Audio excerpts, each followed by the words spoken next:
Pagi ini Richard duduk di bangku kerjanya sambil mengusut pangkal hidungnya. Dia sedang memikirkan masalah rumah tangganya. Namun dia mendengar suara ketukan pintunya dan Richard langsung memperbaiki penampilannya. "Masuk," kata Richard. "Selamat pagi bos," kata Anton. "Bagaimana Anton? Apa pekerjaanmu sudah selesai?" kata Richard. "Ini bos informasi yang bos butuhkan," kata Anton memberikan sebuah berkas. "Baiklah, terima kasih banyak atas pekerjaanmu. Silahkan kamu pergi," kata Richard menerima file tersebut. "Tapi bos, saya ingin menyampaikan sebuah informasi. Memang ini tidak terlalu penting pada bos. Tapi setelah saya pikir-pikir sepertinya beliau bisa membantu bos," kata Anton. Richard mengerutkan keningnya. "Katakan apa itu?" kata Richard. "Ini mengenai Martin bos," kata Anton. "Martin? Siapa Martin?" kata Richard. "Martin adalah asisten pribadinya Herman Budiono. Sepertinya dia berpihak kepada Nona Ariel.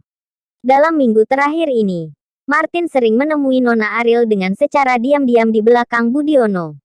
Dan menurut informasi yang saya dapat, Martin mencintai almarhum ibunya Nona Ariel. Dan saya pikir kita bisa menghancurkan Herman melalui Martin," kata Anton. "Bagi saya untuk menghancurkan Herman adalah masalah kecil. Saya tidak perlu bantuan orang lain," kata Richard. "Baiklah bos," kata Anton. "Baiklah, lanjut pekerjaanmu," kata Richard. "Kalau begitu saya permisi dulu bos," kata Anton menundukkan kepalanya pamit. Sementara di tempat lain, "Kak Rika, apa kakak masih marah padaku?" kata Ariel. "Aku tidak berhak untuk marah padamu. Selain urusan pekerjaan aku tidak mengenalmu," kata Rika. "Kak Rika, tolong maafkan aku. Aku bisa jelasin semuanya," kata Ariel. "Jelasin apa? Aku tidak membutuhkan penjelasan itu. Dan itu tidak penting bagiku," kata Rika. "Kak, jangan seperti ini. Aku minta maaf. Aku tidak bisa seperti ini pada kakak," kata Ariel. "Kenapa tidak bisa? Bukankah seperti ini yang kamu minta?" kata Rika. "Kak Rika, pernikahan kami hanya sementara. Pernikahan kami bukan sesungguhnya pernikahan. Jadi itu alasannya kenapa aku tidak memberitahukan ini pada kakak dan juga ibu. Jadi tolong maafkan aku," kata Ariel. "Apa maksudmu dengan pernikahan sementara?" kata Rika. Kemudian Ariel menceritakan semuanya perihal terjadinya pernikahan antara dia dan Richard. Dan syukurnya Rika bisa mengerti. "Tapi suami sementaramu itu tampan ya Ril," kata Rika tertawa. "Menang di casing doang kak. Kalau kualitas singek ada," kata Ariel. "Hahaha, memang barang," kata Rika. "Kak Rika mau kan maafin aku," kata Ariel. "Ada syaratnya," kata Rika. "Ayolah Kak Rik. Untuk dapatkan kata maaf pun susah banget sih. Pakai kata syarat lagi," kata Ariel. "Ya udah kalau kamu ngek mau ku maafin." "Ngek apa-apa kok," kata Rika. "Udah deh cepat katakan apa syaratnya," kata Ariel. "Terakhir aku berbelanja hari ini. Apapun yang aku beli kamu harus membayarnya," kata Rika. Kak Rika jahat banget," kata Ariel. "Ngek mau nih," kata Rika. "Iya udah ayo," kata Ariel. "Hahaha, oke let's go," kata Rika. Tidak memakan waktu banyak mereka di perjalanan. Kini mereka sudah sampai di sebuah mall. "Memang kakak mau beli apa?" kata Ariel. "Pokoknya shopping lah. Banyak yang harus aku beli. Karena ini gratis," kata Rika tertawa. "Kakak kesempatan dalam kesempitan," kata Ariel. "Ngek ikhlas nih ceritanya," kata Rika. "Ikhlas sih. Tapi kak jangan mahal-mahal ya," kata Ariel. "Hahaha, terserah aku dong," kata Rika dan membawa Ariel ke sebuah toko sepatu. Kemudian Rika sibuk melihat-lihat sepatu yang ada di dalam toko. Sementara Ariel duduk di bangku yang ada di dalam toko dan sambil membuka sebuah majalah. Dalam lembaran kelima Ariel melihat gambar Revan di sana yang memasarkan produk keluaran terbarunya. "Usahanya berjalan semakin lancar," kata Ariel. "Siapa Ariel? Kamu kenal dengan pria itu?" kata Rika. "Memang siapa orang yang tidak mengenalnya? Dia kan seorang pengusaha sukses," kata Ariel. "Dia sangat tampan. Tapi sayang sampai sekarang dia belum menikah," kata Rika. "Ternyata kakak tahu betul tentang pria itu," kata Ariel. "Tapi aku penasaran deh Ril. Siapa coba wanita yang berani menolak dia itu? Menurutku wanita itu sangat bodoh. Coba kalau itu aku. Jangankan istri pertama. Untuk istri yang ke-100 bahkan ke-1000 pun aku mau, kata Rika. Hahaha, Kak Rika sudah gila, kata Ariel. Siapa sih yang tidak mau duit real? Lagi pula Revan tampan. Tapi memang lebih tampan suamimu sih. Tapi jika melihat kekayaannya Revan tidak ada tandingannya, kata Rika. Kakak sepertinya tahu banyak tentang dia. Lalu selain itu apalagi yang kakak tahu? Kata Ariel. Sebenarnya aku tidak tahu terlalu banyak. Cuman hanya saja 3 hari yang lewat aku melihatnya di televisi untuk memasarkan produk terbarunya itu. Dan beberapa wartawan sedikit kepo bertanya tentang hubungan percintaannya, kata Rika. Memang dia bilang apa Kak? Kata Ariel. Biasalah pertanyaan-pertanyaan apa yang dilontarkannya para wartawan itu. Kapan menikahlah punya kekasih lah. Dan mereka bertanya umurnya sudah 31 tahun kenapa Anda belum menikah? Yah Revan bilang wanita yang saya cintai masih tidak mau menikah dengan saya. Wanitaku masih belum mencintaiku. Saya masih harus ekstra sabar menunggunya. Kau tahu Ariel. Akibat pernyataan Revan membuat para netizen semakin penasaran dengan sosok wanita itu, kata Rika menjelaskan. Apa dia tidak menyebutkan siapa wanita itu, kata Ariel. Dia merahasiakannya. Dia tidak menyebutkan siapa wanita itu. Cuman dia bilang asli Indonesia. Ternyata Revan sangat mencintai Indonesia.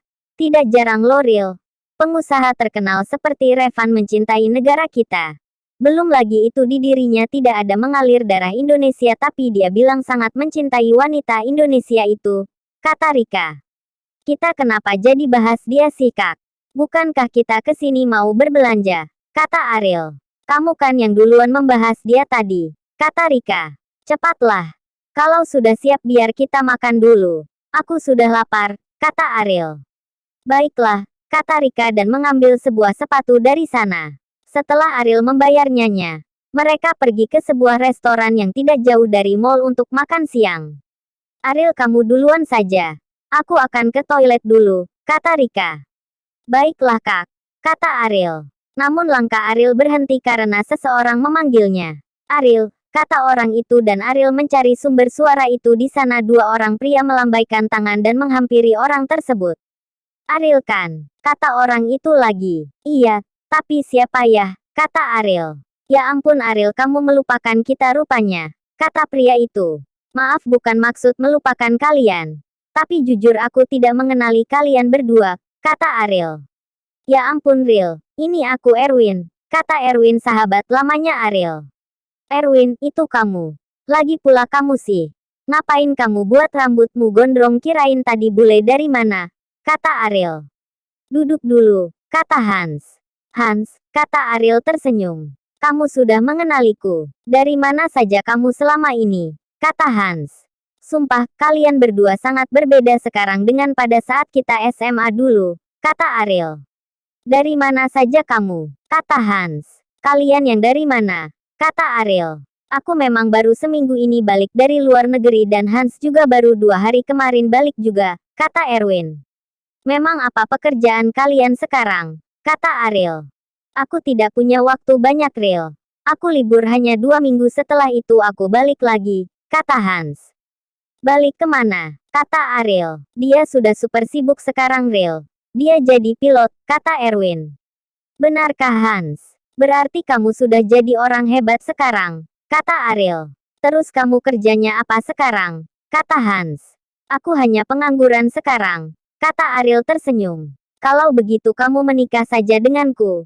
Biar kamu punya pekerjaan untuk mengurusku, kata Erwin. Hahaha kamu ngomong apa Win? Lihatlah dia sudah 6 tahun lebih tapi dia sama sekali tidak berubah, kata Ariel. Gimana hubunganmu sekarang dengan Irwan? Kata Hans namun Ariel hanya tersenyum. Ariel ternyata kamu di sini. Aku dari tadi mencarimu, kata Rika. Kak Rika duduk dulu, kata Ariel. Mereka siapa Ariel? Kata Rika. Mereka berdua sahabat aku Kak, kata Ariel dan memperkenalkan kedua sahabatnya itu.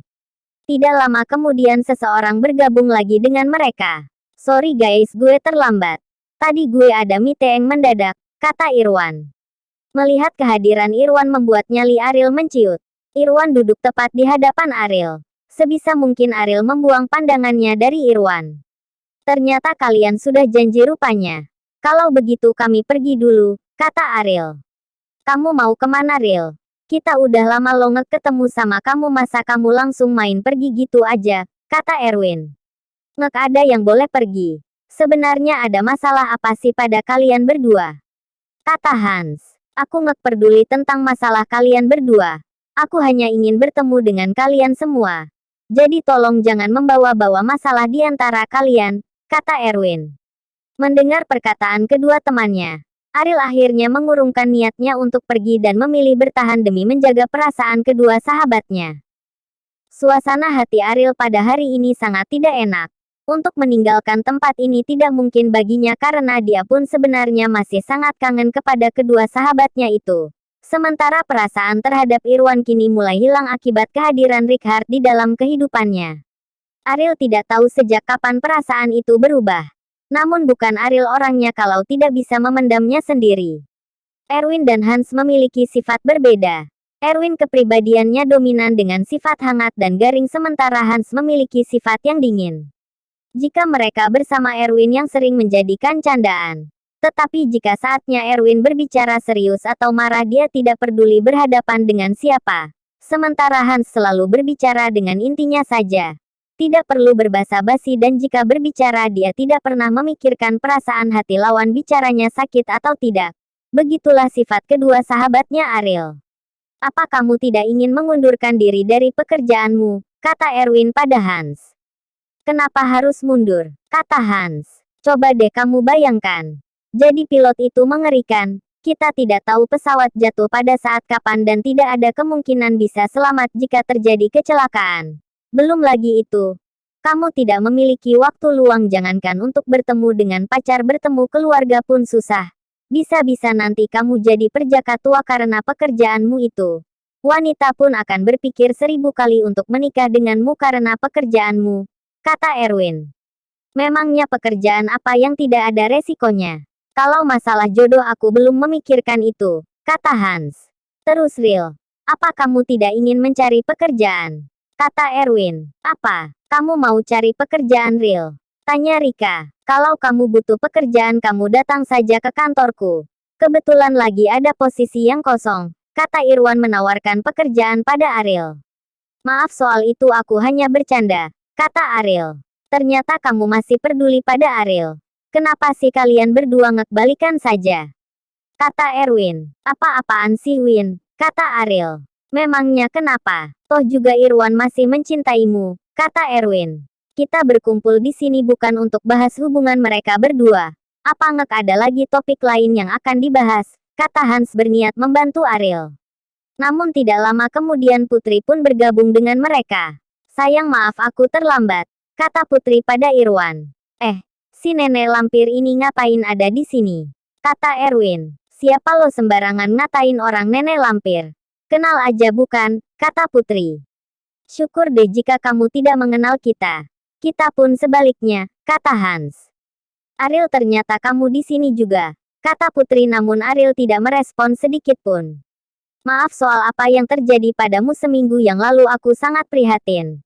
Aku sudah berusaha untuk menghentikan ayah tapi ayah tidak mendengarkan aku, kata Putri. Memangnya apa yang terjadi padamu Ril? Kata Erwin dan Hans. Sebenarnya tidak ada yang terjadi. Itu hanya goresan kecil saja, kata Ariel cuek. Tapi aku dengar kamu mengalami kerugian besar.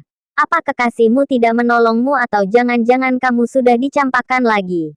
Mungkin saja kekasihmu sudah tahu tentang masa lalumu, kata Putri. Bagiku mencari mainan seperti Edward sangatlah kecil, kata Ariel. Aku tahu itu. Karena kamu memang ahli di bidang itu, kata Putri. Apa kamu tidak ingin belajar dariku? Aku bersedia kapanpun untuk mengajarimu agar kamu tidak lagi mendapatkan sisa-sisa dariku. Kamu belum pernah kan merasakan betapa bahagianya kita saat mendapatkan mainan yang masih baru dan tentunya belum disentuh siapapun. Dan siapa tahu ini berguna juga untukmu nanti di saat kamu sudah kehilangan semuanya, kata Ariel. Mendengar itu hati Putri sangat emosi. Kalau dia tidak sedang bersama Irwan dia sudah menghajar Ariel. Sementara yang lainnya hanya diam mendengarkan perdebatan keduanya. Aku tidak memerlukan itu. Karena hidupku sewaktu aku kecil hingga sekarang aku selalu bahagia. Di mana tidak? Ayahku sangat menyayangiku walaupun aku bukan putri kandungnya, kata putri membalas Ariel. Itu sudah biasa terjadi pada orang bodoh. Mereka pasti lebih mencintai yang palsu daripada yang asli. Karena dia tidak tahu seberapa bagusnya kualitas yang asli itu. Atau mungkin dia tidak bisa mendapatkan yang asli karena nilai yang asli miliki sangatlah mahal dan tidak semua orang bisa mendapatkan yang asli. Dan aku sangat-sangat bersyukur dijauhkan dari lingkungan orang-orang bodoh, kata Ariel. Apa kamu bilang? Kamu mengatakan ayahmu sendiri bodoh, kata putri. Jika dia orang pintar, mana ada orang pintar yang bisa tertipu dengan barang yang palsu yang hanya cantik di luar saja tapi di dalam kan belum tentu. Penipuan terjadi pada seseorang karena dia memang bodoh. Apa aku salah? Kata Ariel. Niat putri ingin membuat Ariel kesal dan marah. Tetapi keadaannya malah terbalik. Aku tidak peduli itu. Yang penting ayahku sangat menyayangiku, kata putri. Oh ya, apa kamu tidak berpikir sedikit pun? Ayahmu bisa saja mencampakkan kalian berdua kapanpun, kata Ariel. Apa maksudmu berkata seperti itu? Ayahku bukan seperti itu, kata putri. Hahaha, bukankah kamu bilang ayahmu sangat menyayangimu? Lalu apa kamu tidak tahu apa yang terjadi sekarang pada ayahmu yang bodoh itu, kata Ariel. Memangnya apa yang terjadi pada ayah, kata putri. Apa kamu tidak tahu hidup ayahmu sekarang dalam bahaya? Dan mungkin saja dia bisa mati dalam waktu dekat ini, kata Ariel. Ariel, apa yang kamu katakan? Kata putri. Hahaha, sebaiknya kamu cepatlah sadar. Bukankah kalian selama ini hidup di atap yang sama? Lalu apa kamu tidak tahu apa yang terjadi pada ayahmu? Semuanya kembali kenyataan, hanya yang aslilah yang bisa menolongnya. Apa kamu tahu ayahmu bisa saja tertolong tetapi itu kuncinya semua ada padaku, kata Ariel. Apa maksudmu? Kata putri. Berpuas-puaslah menikmati harta ibuku. Karena sebentar lagi kalian tidak akan bisa menikmatinya dan dalam waktu dekat ini tanpa aku susah-susah merebutnya dia akan sendirinya datang padaku. Ternyata tidak sesulit yang aku bayangkan. Lagi-lagi waktu berpihak kepadaku, kata Ariel. Ariel, katakan padaku jangan berbelat-belit, kata putri. Hahaha, lihatlah betapa takutnya dirimu saat kamu tahu kartu ATM-mu sudah tidak berfungsi lagi, kata Ariel tertawa. Ariel, cepat katakan jangan membuatku marah, kata putri. Kamu akan mengetahuinya sendiri. Mungkin ini akan ditayangkan di seluruh siaran televisi. Tapi jujur sebenarnya aku tidak ingin melihat kalian langsung hancur begini. Yang aku inginkan kehancuran kalian itu terjadi dengan secara perlahan agar kalian mendapatkan luka yang ringan tapi berkepanjangan. Tapi Tuhan sudah membantuku. Mungkin ini buah kesabaranku selama 10 tahun terakhir ini, kata Ariel. Irwan, ayo kita pergi, kata putri membawa Irwan. Setelah mereka berdua pergi, Erwin langsung bertanya sebenarnya apa yang sudah terjadi. Memangnya apa yang terjadi pada Om Herman Real, kata Erwin. Dia mengalami gagal ginjal, kata Ariel. Terus kamu mau mendonorkan ginjalmu padanya, kata Hans. Ariel, jangan lakukan itu, kata Rika. Bagaimanapun dia masih ayahku. Hanya aku satu-satunya orang yang bisa menyelamatkannya, kata Ariel. Lalu apa dia menganggapmu selama ini anaknya? Kamu jangan bodoh. Kamu pikirkan bagaimana cara dia memperlakukanmu, kata Hans. Dia mendapat ginjalku tidak gratis. Mungkin dengan ini caraku agar aku bisa merebut semua milik ibuku, kata Ariel. Tapi tidak dengan cara seperti ini, Real, kata Erwin. Ini kesempatan yang pas buatku. Setelah 10 tahun lamanya aku menunggu, lalu apa aku akan menunggunya kembali? Lagi pula bagaimanapun juga. Dia masih ayahku, kata Ariel. Aku tahu itu dia ayahmu.